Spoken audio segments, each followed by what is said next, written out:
with the economy in trouble, the need in South Florida is great. And ironically, the nonprofits who work all year round to help people are also struggling.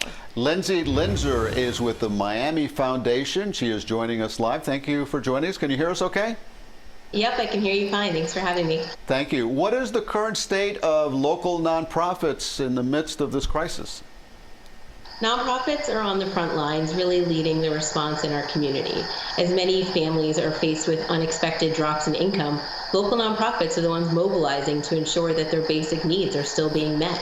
Organizations like Branches and Catalyst Miami are preparing to provide online support for the onslaught of individuals who are going to need help filling out unemployment applications and accessing government stimulus dollars.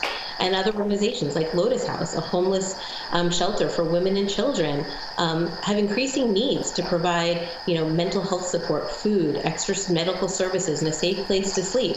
And the costs for organizations across the board are really rising as they work to meet the needs of the increasing number of individuals in our community who are suffering. Do you expect nonprofits to have to lay people off the way so many businesses have been having to do in the midst of this pandemic?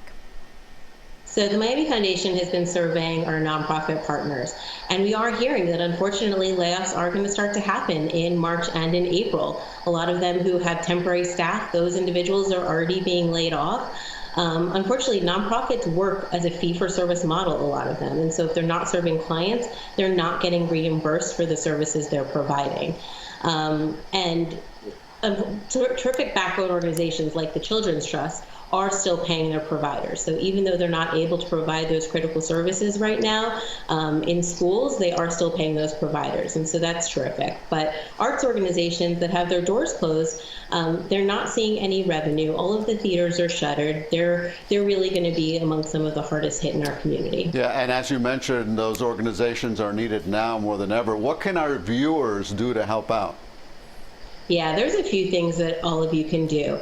The organizations that you always supported, even though you're feeling the pain, please continue to support them. If the gala isn't happening, if the concert isn't happening, still contribute to the nonprofit organizations that you always supported. If you want to support individuals in our community, a great way is to support the United Way Pandemic Response Fund, which is putting money directly in the hands of vulnerable individuals in our community who are being hit. And then support the Miami Foundation. Our community recovery fund is going to be putting funds into the hands of organizations that are on the front lines of this work. We're creating the war chest that our nonprofit community needs, because as this health crisis turns into an economic crisis, these organizations are going to continue to be on the front lines serving our community as they always have, and we need the funds to ensure that they're here not just in a month from now, but in a year from now serving our community. And Lindsey, we know your website has a lot of information about local charities on it. What can people research there if they want to learn more first? Yeah, so MiamiFoundation.org is our website. We have information about our Community Recovery Fund, as well as some of the organizations we've supported in the past and information about what organizations are doing currently in the midst of this crisis. Okay, Lindsey Linzer with the Miami Foundation. Definitely the nonprofits need help right now. And South Floridians have had very generous hearts in the past. Let's hope we keep it up. Thank you very much. Thanks for joining us.